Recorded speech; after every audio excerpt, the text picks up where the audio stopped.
দুবাইয়ে লেবুর পাতা বিক্রি হচ্ছে, তাও আবার 2700 টাকা কেজি। বিশ্বাস হচ্ছে না? চলেন আপনাদেরকে দেখাই।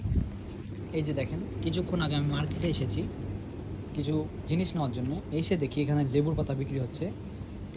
মানে এতটুকুর দাম এখানে 50 গ্রাম আছে। দেখেন, এই যে দেখেন, এই যে দেখেন 50 গ্রাম আছে। তাই এটার দাম হচ্ছে 4 দ্রাম, মানে বাংলার টাকায় 120 টাকা।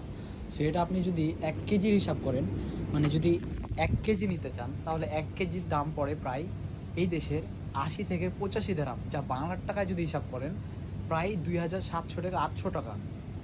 লেবুর পাতা 2700 টাকা কেজি, মানে যে কেউ অবাক হয়ে যাবে। আমাদের দেশে লেবুর পাতা রাস্তাতে পড়ে থাকলে কেউ ছুঁয়ে দেখবে না বা কেউ নিবে না, আর এখানে 2700 টাকা কেজি লেবুর পাতা। ভাই, দুবাইয়ে এসে যা যা দেখছি না, আমি আশ্চর্য হয়ে যাচ্ছি। আর এখানকার মানুষ এটা দিয়ে কী করে জানেন?